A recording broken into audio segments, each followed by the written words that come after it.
Hi everyone. My name is Nikita. As always, I'm happy to see people at We in Web3 podcast. As always, we're building for people, by people. Today with me, there is Jeremy Padawer. Jeremy Padawer is a visionary for digital and physical collectibles in different roles. He's an investor, he's a creator and facilitator of some of the biggest IP rights all around the globe. And he's just a good friend to have, a good friend to chat about all things Web3 and not only. Jeremy, hi. Hi, how are you? It's good to see you today. Thanks for having me. Doing amazing. Happy to see you. Just like you mentioned before our call, during this crazy unstable time, it's actually it's not bear market that we're seeing right now. It's build market, and the best way to act during build market is to connect with people, is to share knowledge, is to give some alpha. That's also why we're having our interview today. I have slightly introduced yourself. Did I miss something apart from the fact that you're also a chief brand officer to the fourth biggest toy company, if I'm not mistaken? Yes, Jazwares. It's a company that, so my company was acquired by Jazwares and together we acquired another organization that included the brand Squishmallows. And we're the fourth largest toy company. We have an incredible roster of brands. It's amazing. This is just huge. I mean, Pokemon, AEW, Halo, Fortnite, those are some of the brands. And as far as I know, you have like tens of more biggest brands there in different ways, as collectibles, as entertainment, as toys. So I guess let's start by giving some background of yourself. I would like Sure. you to just give some insights about where did you start? How did you come Yeah. to collectible industry, and where are you going from there? Yeah, so I'm a lifelong collector, you know, from being a really little kid. My brother was 13 years older than me, and he introduced me to collecting coins and stamps when I was, 4 or 5 years old. We go to flea markets and garage sales. And throughout my life, it seems everything kind of always came back to collecting. When I was a kid, I collected sports memorabilia. When I was a little bit older, I got involved with things that were collectible online, like in the mid 90s, creating a series of websites and really doing some very fun things to get people to those sites. But they were all collector oriented.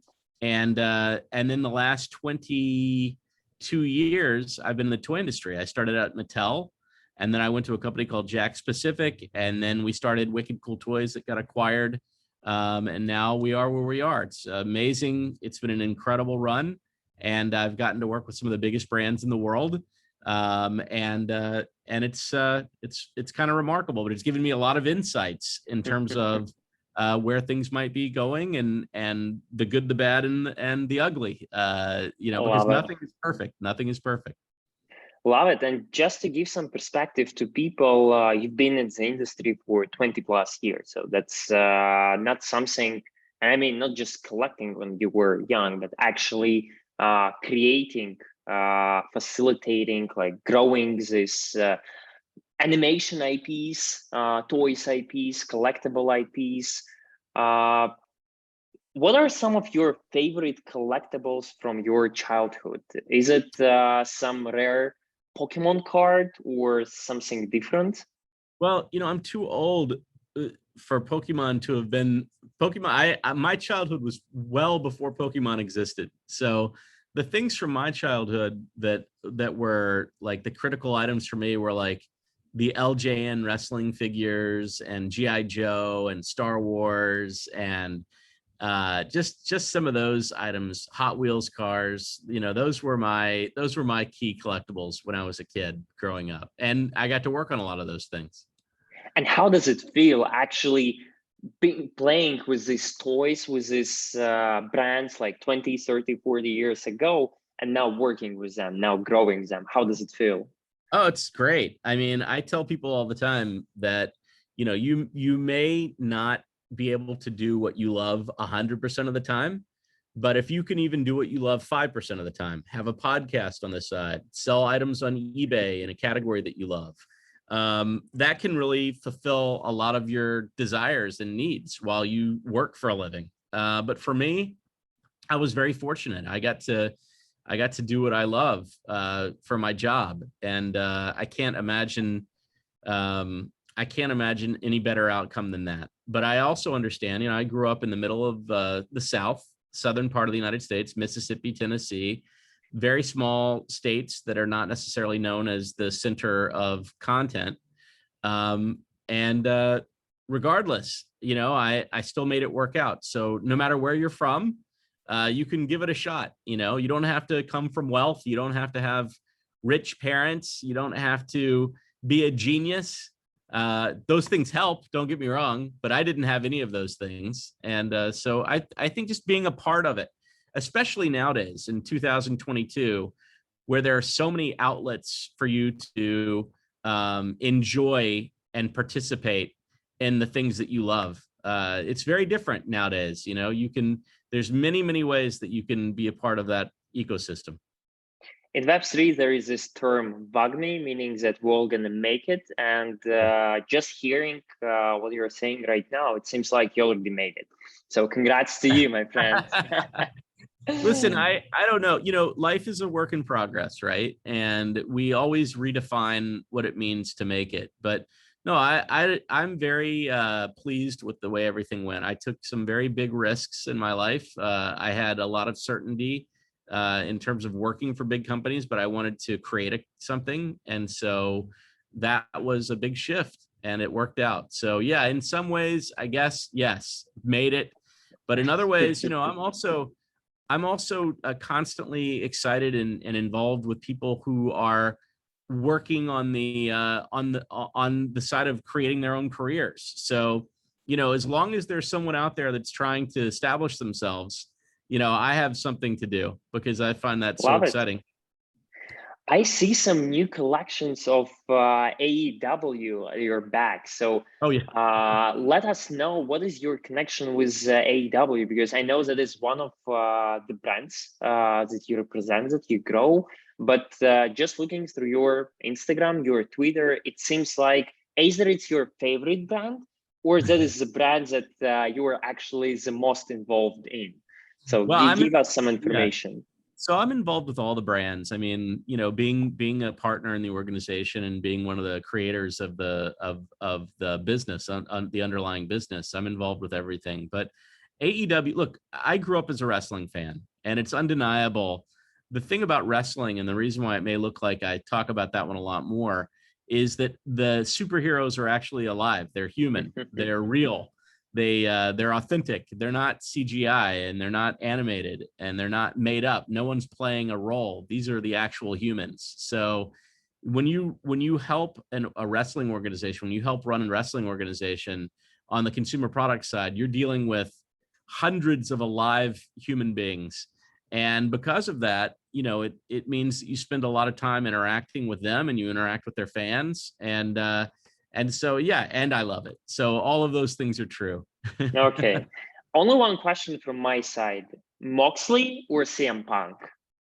I don't particularly have a preference from a business perspective, and I'll let my personal preference not get clouded, because if I choose, I mean, I think, let's put it this way: CM Punk is in a different part of his career, I think, than Moxley. CM Punk is coming in, he who knows, maybe he's in the last 5 to 10 years of his in-ring. He looks amazing. He's a legend. He's already a Hall of Fame for sure. Yes. And I think Moxley, he looks like a guy that still believes he's got a lot to prove. He's accomplished a tremendous amount, but you get a sense that he's got a lot to prove to somebody. But they're both Hall of Famers. They're both remarkable. Love it. So I guess now our listeners should have a better understanding of your background, where you're coming. I guess the last question that they have, and that is an interesting fact that I found while reading about yourself, is a company called Domain Appraiser. So this is something that you founded back in 1999, if I'm not mistaken. And the question I have around it is as follows. The topic that we're discussing today is Web3. And we're still saying that we're early in the space, that we're just developing it.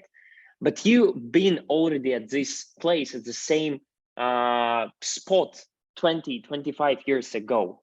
And you made some extremely bold moves. And by that time, you were a youngster. I do believe that you invested your last money, maybe even took some loan or whatsoever to found all these companies, because amount of these Web2 internet-based companies that you found by that time, it's tremendous. And the question I have, how did you decide back then, 20 years ago, to actually start? What made you believe in the industry, and how it resembles you, what is going on right now here with Web3 and blockchain-backed technology?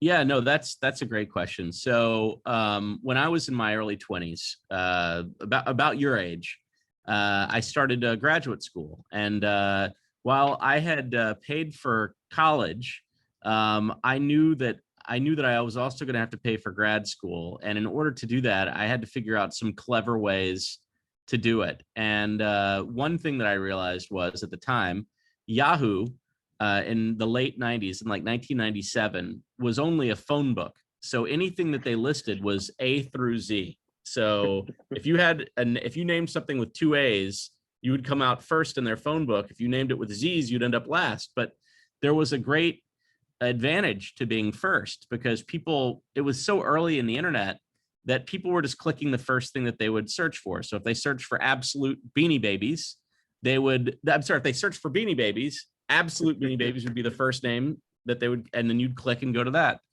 So what I did was I created a series of websites that had 2 A's or 3 A's, and I would show up first. And a lot of these were collector and toy oriented websites. And I would aggregate all of these viewers and either sell banner advertising space or direct people to something. So Disney had a program, Amazon had an affiliate program, and I was earning a living and paying for school. And what I realized was, wow, it's very powerful to have access to these eyeballs, to these humans. And I started, and I had a theory. My theory was that people would directly navigate domain names. So if I could own some great domain names, people would directly type those names in and come to whatever it is that I was creating. And it worked. So I bought names like act.com and uninsured.com, and I just had some amazing .com domain names that were generic in scope. I wasn't really impeding on anybody's trademark, because these were just words that were in the dictionary that might mean something. And that was also quite successful for me. So Domain Appraiser was, because I was getting so well known for domain names, Domain Appraiser was an opportunity for me to give people a basic appraisal or understanding of their domain name, whether it was worthless or maybe it was worth something.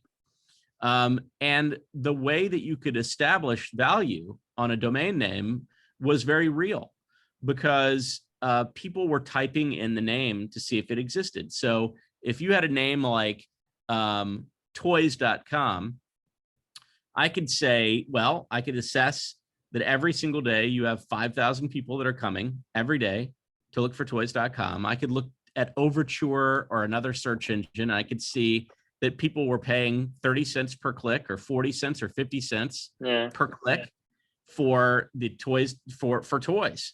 So if you own toys.com, you just put a banner there and you got a 50% click through on 5,000 people a day, that would be 2,500 people a day at 40 cents each. That's massive. 2,500 people a day at 40 cents each is $1,000 a day. That's so massive. That domain name on $1,000 a day would drive about $365,000 a year in revenue. And then I could provide a multiple on the revenue and then add a brand value, because owning toys.com has real value. So the point of the matter is that there was a real way to provide an estimated valuation based on something tangible, like your ability to profit. And that's something that is very important to keep in mind in terms of Web3 domain names, because if those domain names don't have an outlet for revenue generation, that takes a huge possible stake out of the value. Domain names never had value because they were names. They had value because they were immediately profitable. It was immediate opportunity to derive profit. So we can go into that more as we communicate and talk.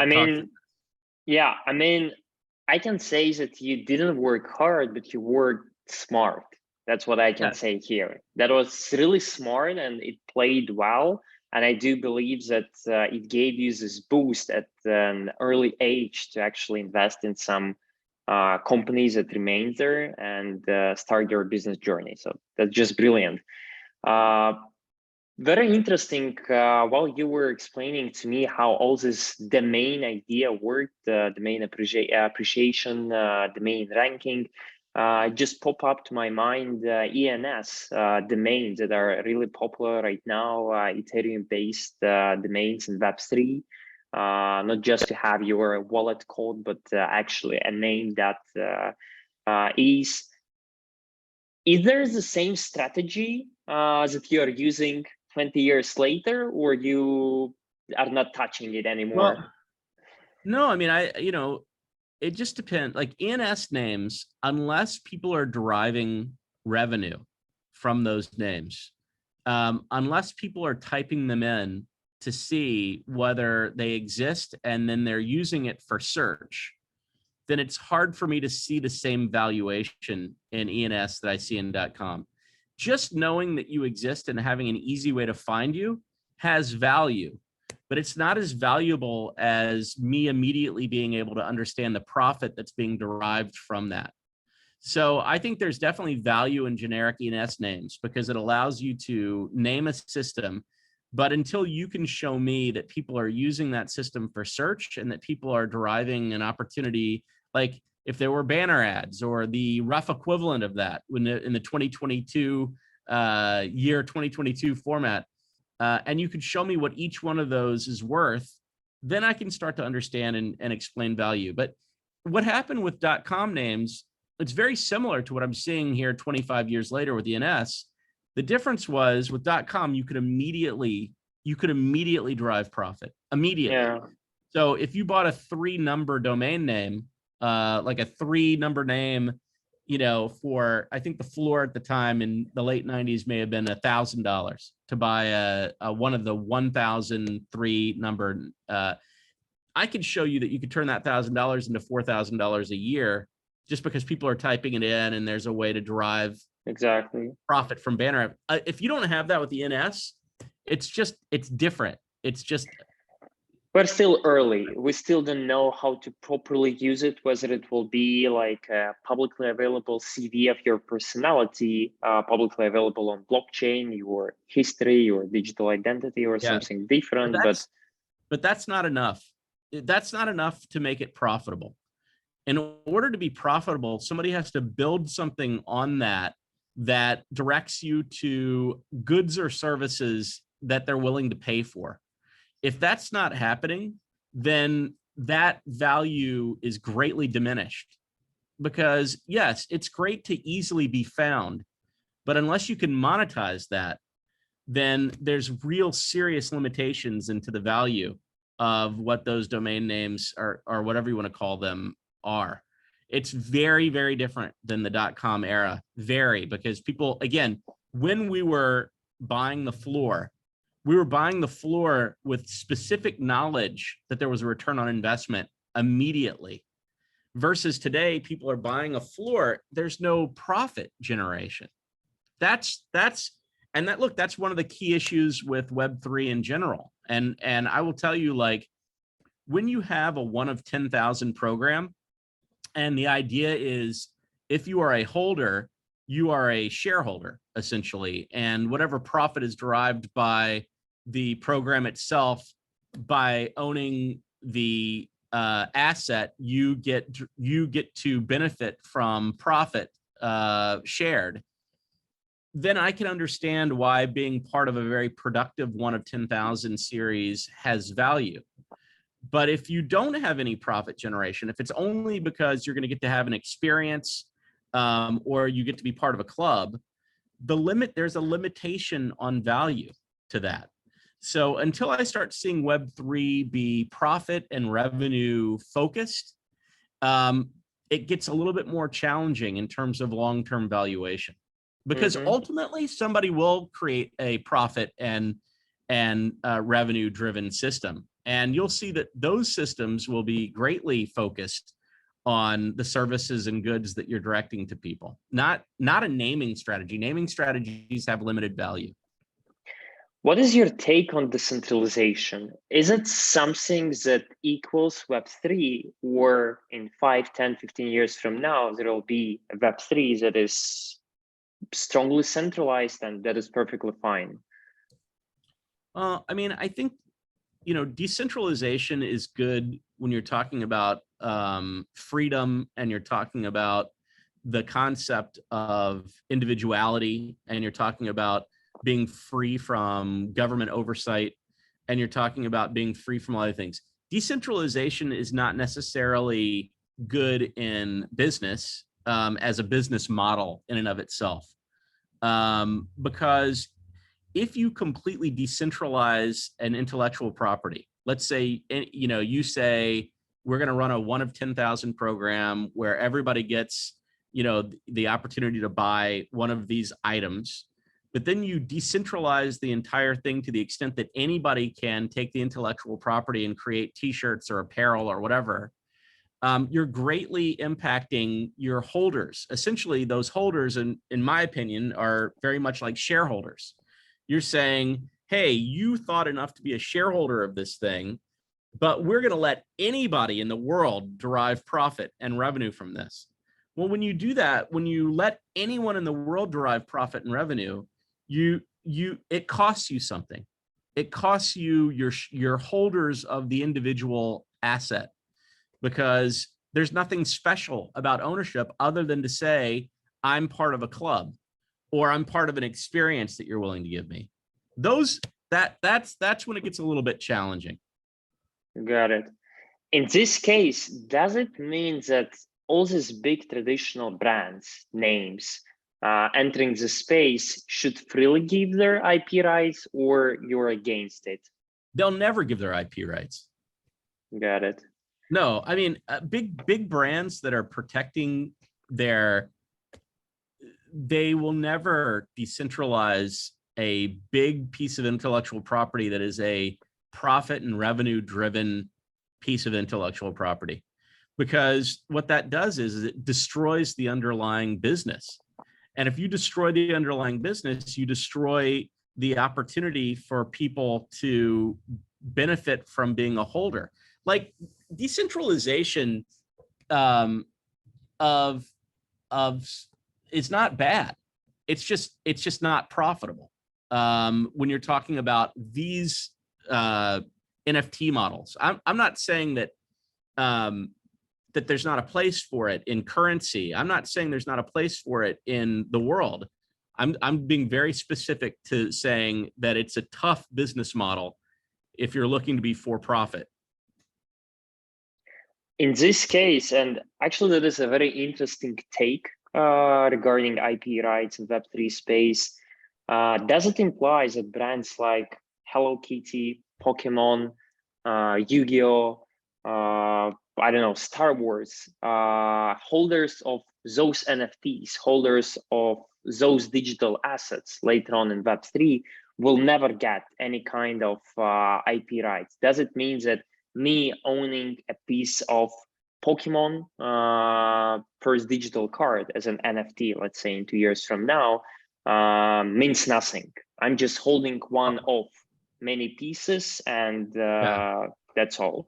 I certainly can't speak for any of these IP owners, but what I can say is I would be really surprised, like owning a $30 million Mickey Mantle rookie baseball card doesn't give you any ownership rights to the estate of Mickey Mantle or the Topps organization or Major League Baseball. Yeah. So I don't, unless there's a specific character, like it's possible that a major IP owner could say, we're introducing this character for the Web3 space. It's a new character. We're introducing it purely for Web3. And but if you let it be owned by the world, anyone, if you decentralize it so much that the rights to merchandise are decentralized, that character is being associated with the bigger brand. And depending on what people do with that character, they could do some pretty awful things that could make other consumers less trusting of the bigger brand or the bigger intellectual property. So this can just backfire the brand itself. Yeah, the brand's IP right itself.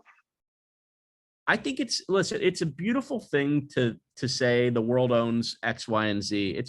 It's hard to turn that into a profitable business model, and it's potentially very risky. Of course, there's public domain works, right? Like I believe, I'm not certain, but I believe something like the Mona Lisa can be recreated without any particular ownership.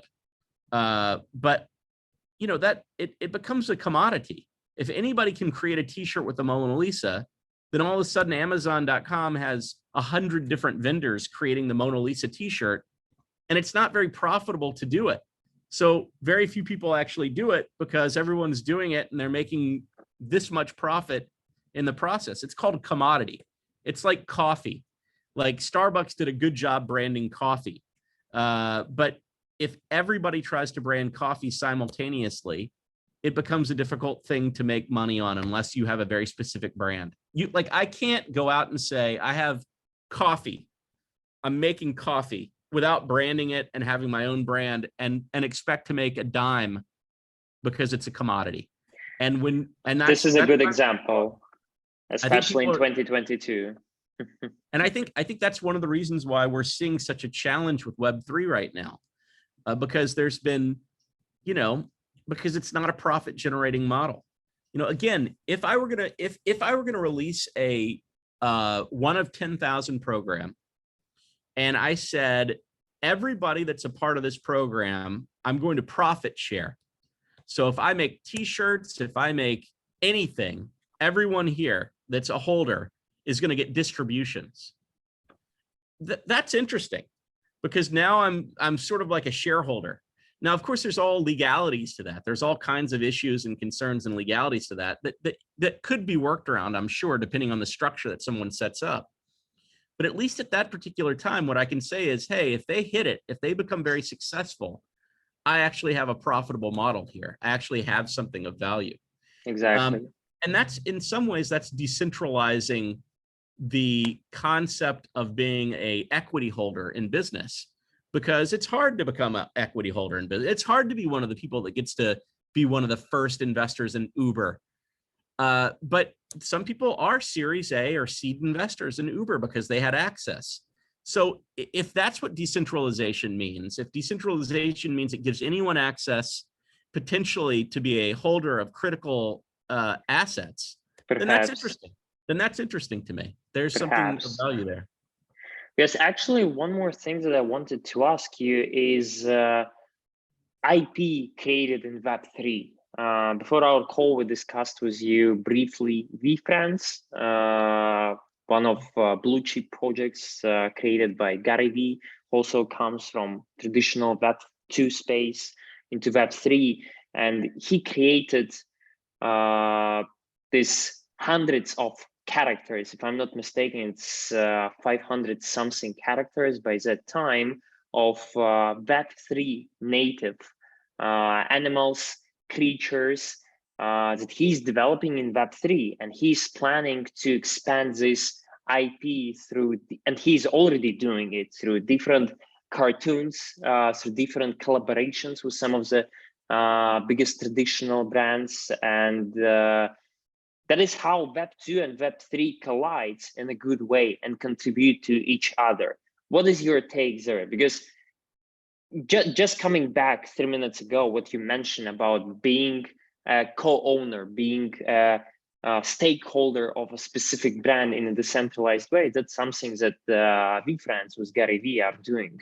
Meaning that if you bet at a specific character, that will become like the top 5 biggest IP in 10 years from now, the same level of, I don't know, like Minnie Mouse or Goofy or whatsoever, you're betting on this brand, and you owning one of 10 pieces of this NFT implies that this NFT is going increase in value later on, because everyone would like to get this IP right. Everyone would like to actually use your NFT. What is your take there? Yeah, I mean, I think, look, Gary is a very savvy and smart guy. And I think he's doing 2 things. One, he's giving people experiences. VCon is a great example of an experience that, and I attended it. It was great. I spoke there. It was fun. It was educational. You know, there are conventions that are more expensive than the cost of being a VeeFriends holder, where you have less access than people actually had at that convention. Creating, as long as Gary has retained the rights of those characters, and he can control the licensing of those characters, I mean, I think that it helps preserve value over time. You know, I just think that the difference between Gary and a lot of these programs is that, you know, he has the ability to control so far what happens, the narrative. And I think that a lot of these programs end up losing, I forget, what is it called? CCO or CC0? CCO, exactly. That's CCO, something I wanted to ask you. Yeah. CCO seems really, really, to me, like, I'm going to give you an example of how hard it would be with CCO to actually have profit of any kind. Okay. So we have, you know, we talked about it. We have AEW, the license to AEW. So we can go make action figures and sell them to retail, and we pay a royalty to AEW as a result of that. But imagine if anybody in the world could create action figures for AEW, and there was 100 different people making action figures for AEW, and they all tried to go to retail at the exact same time. First of all, the buyer at retail, who does he buy from, or she? Who does he or she buy from to put it on a shelf at Walmart or Target or any of these major retailers around the world? Like, by the way, that's a crazy thought. Like, there's one specific licensee, us, for AEW. We work with AEW, we invest in the tooling, we do all of those things.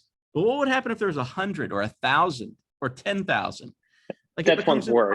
That won't work at all. It becomes impossible. Yeah. That you can't possibly figure out who to work with. And then let's just say for a moment that buyer at Walmart was willing to meet with all 100. What does that do to pricing or profitability?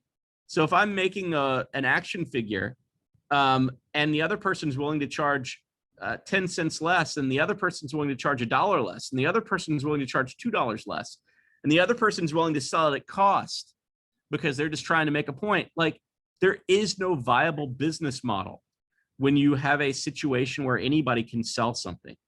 So it just, I don't know. I mean, it's nice. It you know, it makes people feel good because it means that anybody can do anything. But really, like, look at the reality of it. Look at the reality of it. It becomes an almost impossible. And then, by the way, it's almost impossible to police what happens online, because you could have people who are creating counterfeit goods, but there is no such thing as counterfeit goods. That's none. True. There's no counterfeit goods. You can't control for quality. You can't control for someone who puts lead or something toxic in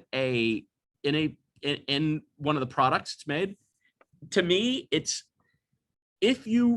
is a great way to create a valueless proposition when it comes to anything other than just holding that singular item in your digital assets. everything else becomes valueless. Why would I invest any time or effort when there's 10,000, 100,000, a million other people that could create the exact same thing that I can create, and there's no value whatsoever? It's like a white t-shirt. Anybody can make a white t-shirt. They're the cheapest thing in the world at retail because of that. Exactly. I don't know if our listeners actually know, but both of us have some connection with Veve, collectible app that have certain IP rights, some limited IP rights to some of the biggest brands there right now, like Star Wars, for example, some Marvel, Spider-Man, Hulk, DC, Batman, and stuff like that. What you just said is basically you're referring to not giving the IP rights, not giving the certain rights to hundreds of people, because in this case, it's the price value of it is going down. It's almost equals zero, but actually being preserved either by one company, like Gary Vee, if we're referring to Web3, VeeFriends, or maybe some smaller partners, smaller number of partners. What does it imply for all these NFT collectible apps they're bringing like tens or even hundreds of thousand different NFTs, saying that you're gonna own some piece of it, you have the right to it or whatsoever. Is it the way how Web3 should operate further on, or that is something that we need to stop focusing on? Well, I think something like Veve, they're dealing with licensors that own big brands, and they're not promising that you have any sort of intellectual property ownership. They're just saying that you own this digital asset. So there's no promise there for more. That's my understanding. But anyways, the idea is that owning one of those assets is like owning a physical asset, like like we do any collectible system. There's no promise for anything beyond that with Veve. And the thing is, it just depends on the licensor. If you're dealing with an intellectual property holder that really is not going to over license, where they okay, we're going to develop 10 items per year forever, then it's very limited in terms of the scope. So maybe I only have 10 opportunities to get something, and that over the course of my entire lifetime, there's only going to be 10 per year, 10 opportunities per year to be a part of something. But if they go and do a deal with Veve, and then they do a deal with 25 other digital collectible companies, and then they release 50 things a year on every single platform, that can affect scarcity, and that can affect people's willingness or interest in being part of any particular digital collectible asset. Yeah. But as long as it's limited and long as it's very controlled, those types of digital collectibles can have long-term value for sure. Love it. One thing that I'm a strong believer personally in Web3 is the fact that we're still extremely early. And I know that you share the same idea here. Nevertheless, all these traditional brands, they're trying to enter the space. And in majority of cases, that is not for the sake of long-term development of this one product line, but actually testing out the water, even if it's just for the sake of making money, without any utilities, without any long-term benefits, just having some digital goods that you can have both physically and digitally, not to use it in any metaverse, not to have any further on utilities, but you have it. If you have a couple of hundreds or thousands of dollars, you can buy it. I do believe that's not the way how it should be done. Nevertheless, that's something that happens. I'm a strong believer that those brands right now need to actually learn, educate their staff, develop on the mistakes that other brands are making to create this truly Web3 product. The question I have to you, there are a lot of traditional brands who already entered the space. Like, as a matter of fact, just yesterday, Puma launched their first NFT. Puma, Adidas, Nike, Tiffany & Co. all these brands are already there, Coca-Cola, etc. The question I have to you, what are some of the biggest brands that you are a fan of who already entered Web3 space? And I'm referring to traditional businesses who are already delivering. Maybe you're even a holder of one of those. Yeah, no, I like, as far as my perspective, like big brands that enter the NFT space, I don't have a particular favorite, or I just think that the one thing that they probably all have in common is that they're not giving away any intellectual property rights whatsoever. Like what they're doing is, you know, in my opinion, they're giving people the opportunity to have a limited edition digital asset, but that's where it ends. There's no co-ownership. There's no promise to own anything other than, you know, the digital asset they have, and asset that they have. And by the way, that there's potential value there. And again, we've talked about that. Like, you know, having like, you know, one of the blue chips like a Bored Ape or something like that, there's certainly value in being and having the insight and being one of the first 10,000 people that would have possibly had one of those.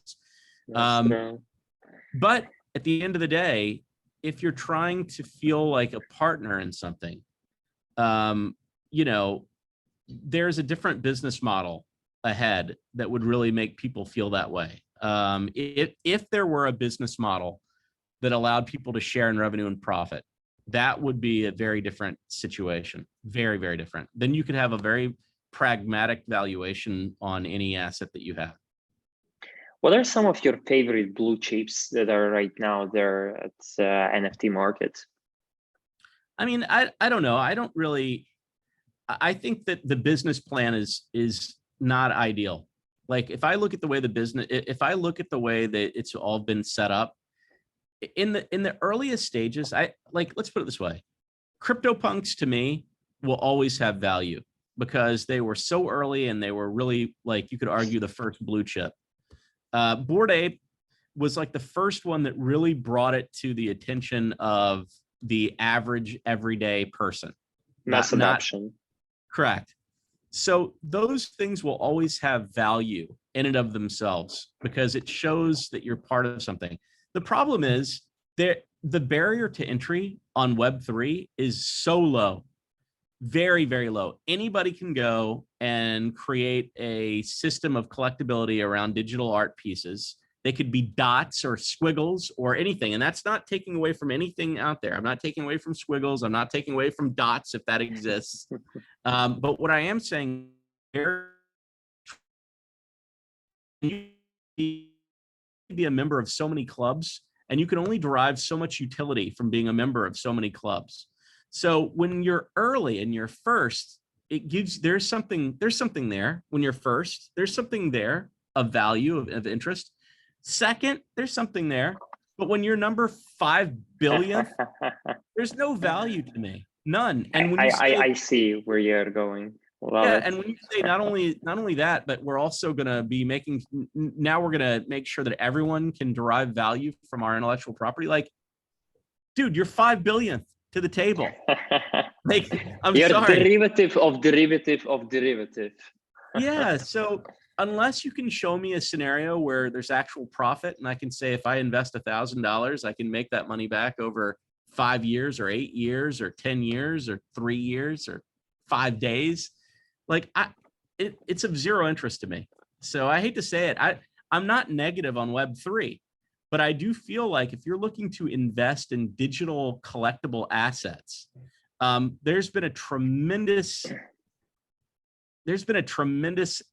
outpouring of choices, and it's a tough market to really derive value. That's true. Jeremy, I know that we're almost running out of time. The way I would like to finish our discussion today is as follows. You started more than 20 years ago with Web2 boom. You've been early there. You've made some money. You've made some lessons, some failures there.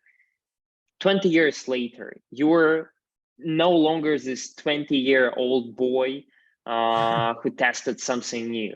But here's a new ecosystem that is growing, that is developing around us on a daily basis, perhaps even faster than internet was developing 20 years ago. What is one thing that you would tell all those 20-year-old boys and girls who are there right now, who are diving deeper into Web3 based on your previous experience? Very simple. Look for opportunities where there's profit to be distributed. Look for opportunities where there's real revenue and where they're actually treating you to the profitability of it. Because otherwise, if it's just for the experiences are great.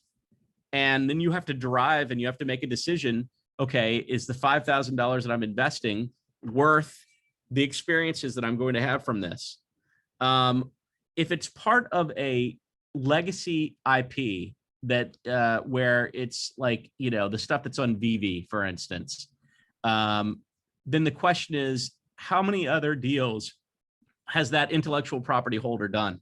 If they've done 25 other deals, don't expect that you're going to have a lot of value in anything that you're putting your money into. But simply stated, it's a very, very crowded space. And it's, you know, it's definitely a scenario where the get rich fast from jumping into a 1 of 10,000 program, I think those days are not behind us necessarily, but you have to be very, very lucky right now in order to grab one of those and do well with it. Love it. I mean, it's really simple, smart, straightforward at the same time, and I absolutely appreciate you sharing it with all of us.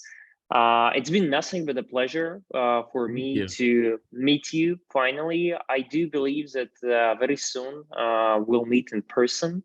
And Good. I also believe that you come back to my podcast later this year, because once again, the space is still early. It's developing in a matter of minutes, and there is always new things to discuss, my friend. Thank you very much for your time. Thank you very much for your expertise. We all absolutely appreciated it. My pleasure. My pleasure. Good seeing you. Enjoy it, my friend. Have a good one.